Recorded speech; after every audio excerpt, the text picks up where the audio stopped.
Estimados auditores, hermanos y hermanas de Chile y todo el mundo, queremos darle la más cordial bienvenida a la página de la Iglesia Cristiana de la Reforma. En ella usted podrá edificar su vida espiritual y su conocimiento del Dios de las Escrituras, a través de sermones escritos de diferentes épocas de la Iglesia Reformada, biografías, sermones audiovisuales de distintos pastores reformados. Usted podrá ser edificado en su vida espiritual. Próximamente estaremos transmitiendo en vivo.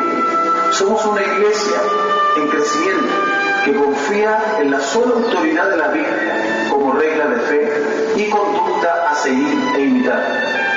Guardamos en nuestra doctrina los principios de la fe reformada y citando a John Knox, como él lo solicitaba en muchos de sus sermones, que se acuerden de nuestra debilidad en vuestras oraciones.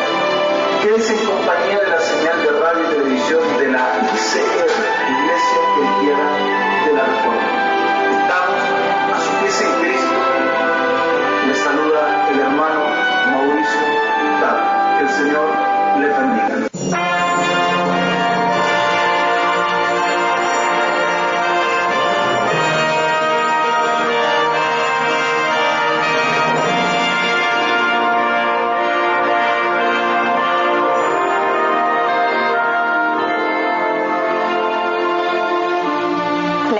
Cristiana de la Reforma presenta la hora de la Reforma en Chile. Solo por gracia, solo por Cristo, solo por fe, sola Escritura. Gracia, otra perspectiva de ir a las Escrituras y de vivir su vida respecto de las Escrituras a lo que nosotros tenemos aquí en Sudamérica o en Latinoamérica. Será producto de la mezcla de raza o de la idiosincrasia que nosotros tengamos, pero hermano, el tema es no de dónde nosotros provenimos, sino de que si realmente hemos sido engendrados por Dios, nuestra vida se debe conformar a las Escrituras, y sea de donde vivamos o donde nos haya tocado nacer. Si Cristo nos llamó, ya nosotros no pertenecemos más a este mundo, nos pertenecemos a Cristo. Y nuestra manera de enfrentar la vida y las situaciones debe ser conforme a Cristo y no a otra cosa.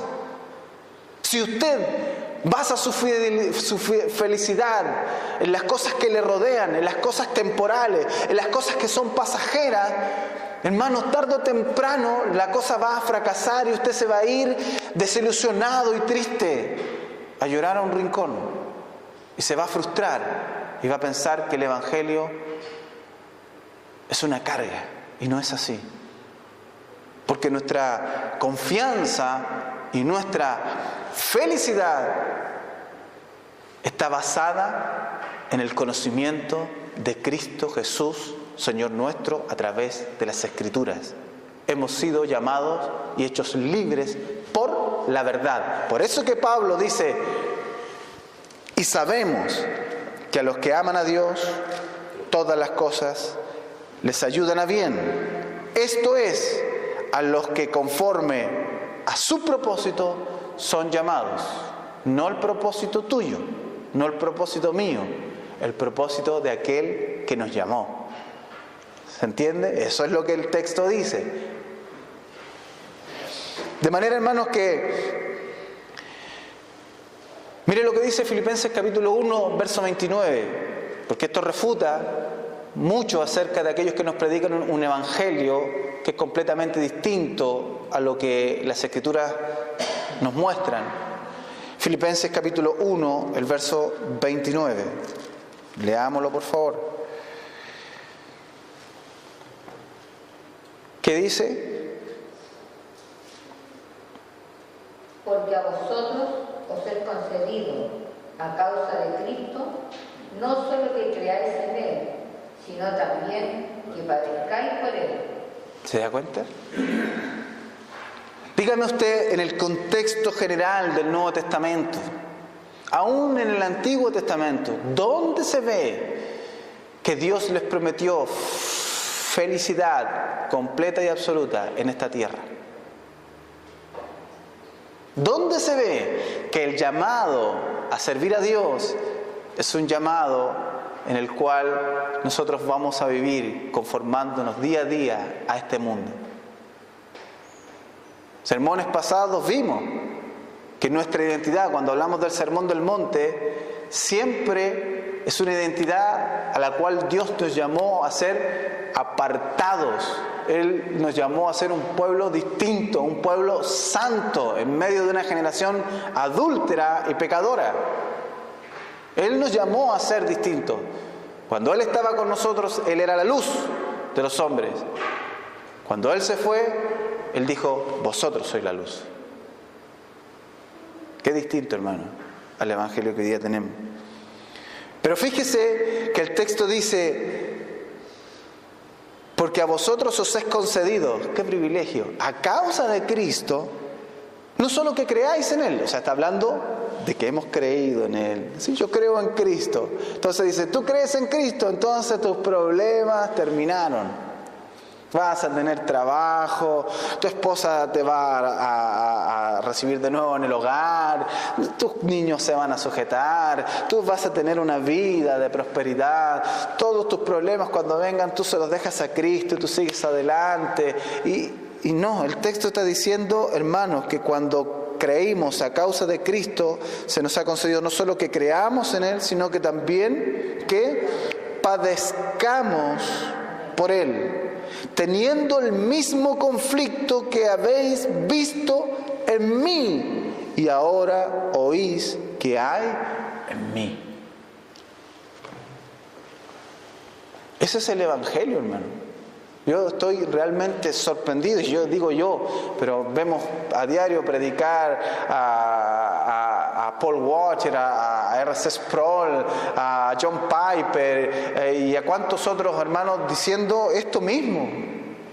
Ellos son personas que están a otro nivel, bajo otro contexto de conocimiento de las Escrituras. Uno es una persona insignificante al lado de ellos, pero hermanos, estamos hablando lo mismo. No son muchos, son pocos los que realmente están exponiendo el evangelio verdadero, el evangelio bíblico, el evangelio escritural. Miles y cientos de personas al día de hoy están engañadas, hermanos, a causa del nicodeísmo. Y usted sabe lo que es eso. Frenar la verdad evangélica, tomarla, esconderla debajo e irse en pos de las multitudes. Eso es el nicodeísmo. A eso no nos ha llamado Cristo, hermanos. De manera que Pablo lo que está haciendo es consolar verdaderamente a los hermanos de la iglesia en Roma que están padeciendo dificultad, que para ellos la pregunta es, bueno, Pablo, tú nos estás hablando de la herencia que hemos recibido con Cristo, porque eso es el contexto del libro de Romanos, en el capítulo 8 y los capítulos anteriores. Tú nos estás hablando que Él está haciendo una obra en nosotros y que somos coherederos con Cristo de las bendiciones más grandes que vendrán. Que Dios nos ha dado a nosotros las arras del Espíritu, o sea, un apronte de la herencia que está por venir cuando Cristo vuelva por segunda vez y consume el reino. Pero resulta, Pablo, que lo que tú estás hablando parece no ser coherente con lo que nosotros estamos viviendo, porque lo que nosotros estamos viviendo no nos ayuda a ver de qué forma, de qué manera podemos ser felices y podemos tener paz.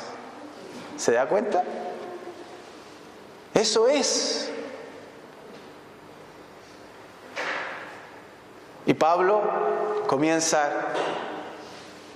En este texto, hermanos, vemos uno de los ejemplos de apologética más grandes. Usted sabe que la apología es la ciencia, ¿cierto?, o la enseñanza de la defensa de la fe. En este texto vemos como Pablo hace una excelente teodicea. ¿Qué es una teodicea? Es una defensa de Dios. Pablo está poniendo aquí, hermanos míos, algo que muy poca gente entiende el día de hoy. ¿Por qué los problemas? ¿Por qué las guerras? ¿Por qué los conflictos? No solamente el mundo se cuestiona eso, ahora, gracias al posmodernismo, gracias al relativismo que se ha metido en nuestras iglesias, gracias al pensamiento humanista que está gobernando las iglesias a causa del semipelagianismo y del arminianismo que se ha metido en todas las iglesias, en la mayoría de las iglesias evangélicas, hermanos, la gente en las iglesias tiene el mismo pensar. ¿Por qué Dios permite que yo sufra?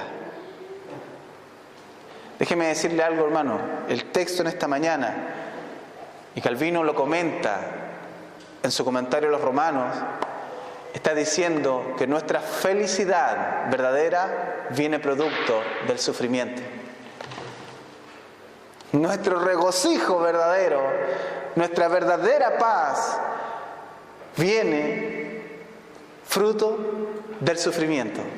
Eso es lo que el texto está diciendo. Eso es lo que, mire cómo Pablo está consolando. Él no viene, pareciera ser ilógico que Pablo venga con un texto teológico, tan profundamente teológico, a consolar a los hermanos. Porque ¿qué esperamos cuando uno está pasando dificultades? Que alguien venga y le pase la mano por la espalda. Que alguien venga y lo abrace y lo consuele con palabras bonitas, con alegorías tiernas. Que alguien venga y lo consuele a usted o lo arrulle como lo hace la madre.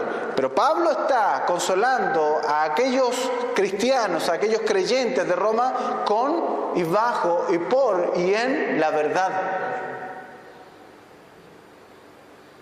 El evangelio que hoy día tenemos es un evangelio que no quiere saber de teología,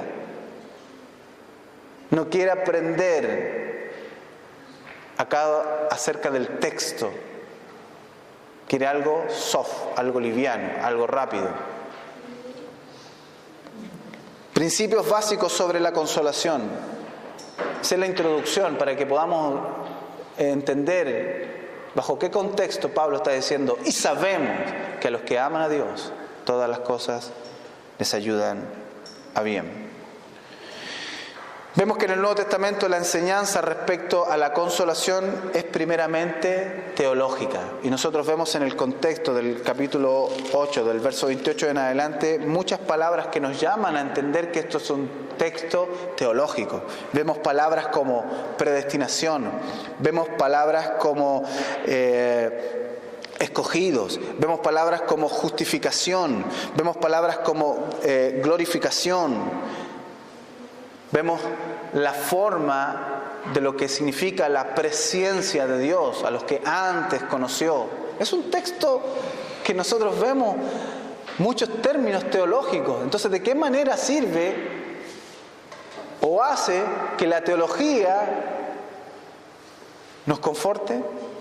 Porque la teología, hermanos, es la exposición de todas las doctrinas del Evangelio. La teología trae por consecuencia a nosotros la enseñanza del dogma cristiano. Nuestro dogma se conforma por las Escrituras, lo que hablábamos sermones pasados.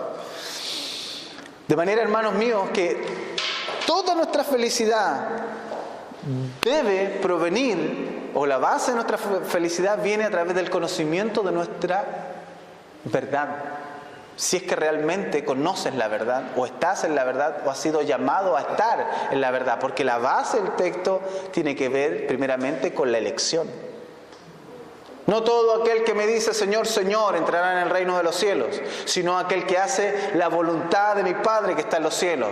Si tú te dices ser cristiano, si tú dices ser un escogido de Dios, si tú dices que Dios te ha llamado y tú no haces la voluntad de Dios, hermano, difícilmente tú has sido llamado por Dios, porque si Dios te llamó, Dios te va a conducir a hacer su voluntad. Esa es la verdad. Según el Nuevo Testamento hay una sola felicidad y un gozo real. Y es la que se basa sobre la relación verdadera con Dios. Si tú no tienes relación con Dios, no hay felicidad.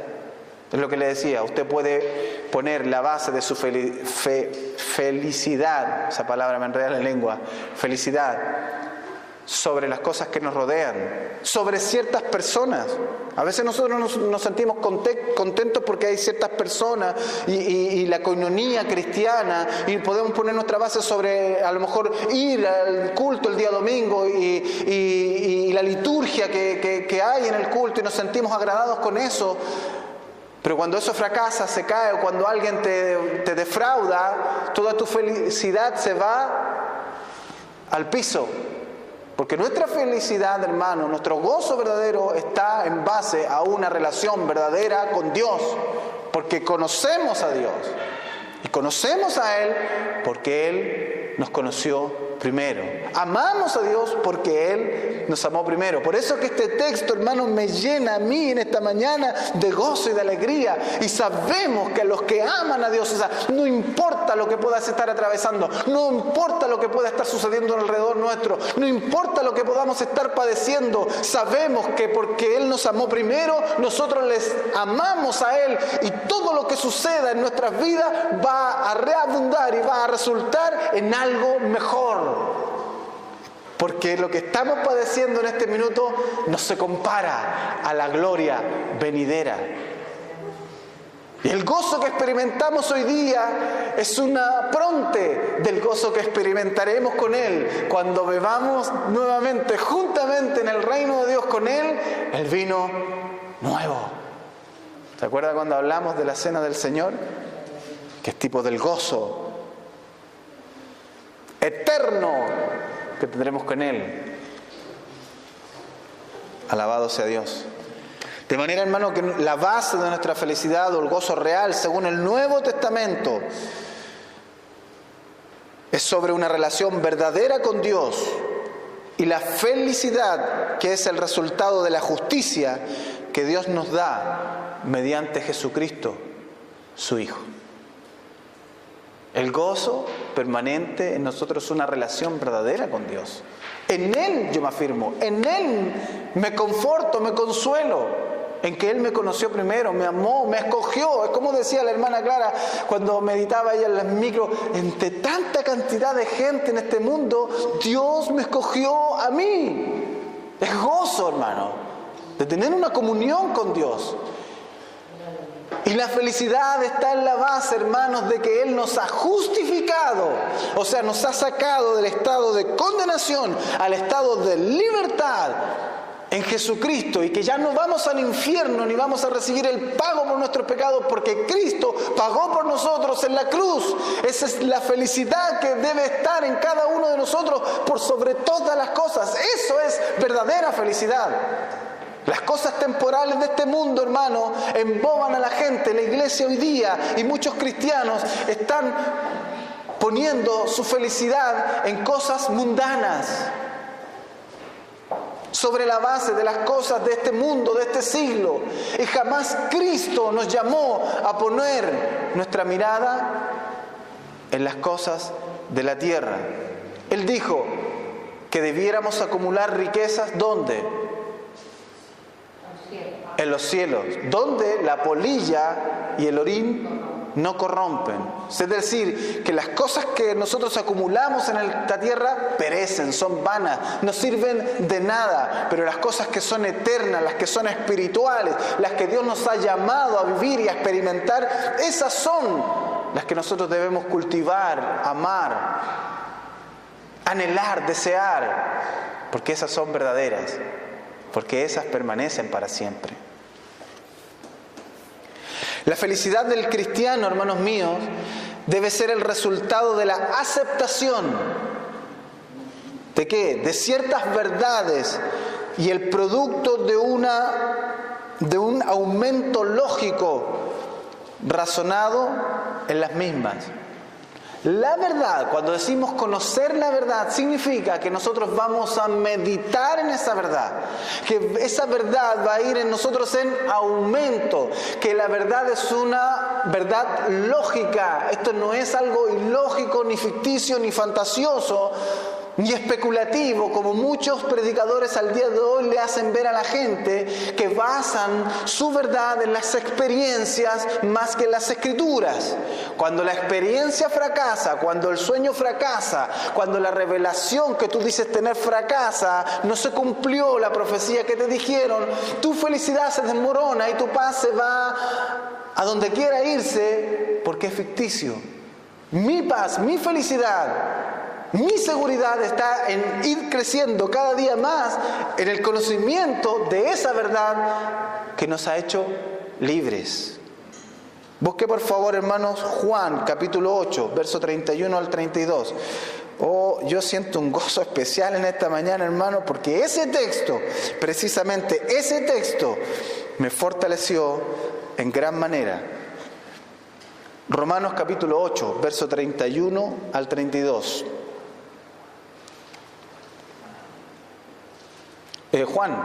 San Juan capítulo 8, verso 31 al 32. ¿Qué dice Juan capítulo 8, Evangelio según San Juan, verso 31 al 32? Dijo entonces Jesús a los judíos que habían creído en él. ¿Qué dijo Jesús? ¿A quién se los dijo? A los judíos que habían creído en Él, en Jesús. Ya vimos Filipenses que dice que no solamente se nos ha dado que creamos en Él a causa de Cristo, sino que también que padezcamos por Él, ¿cierto? Entonces, habían creído en Él. Siga. Si vosotros permaneciereis en mi palabra. Miren, ¿cómo añade Cristo mismo esto que estamos hablando? Que el cristiano debe permanecer, crecer, aumentar en conocimiento de la palabra. ¿Qué más? Seréis verdaderamente mis discípulos. O sea, si usted crece, si usted permanece en la palabra, usted va a ser realmente un discípulo de Jesús. No es discípulo primero y luego aprende la Escritura. Primero aprende la Escritura y por consecuencia de permanecer en esa palabra.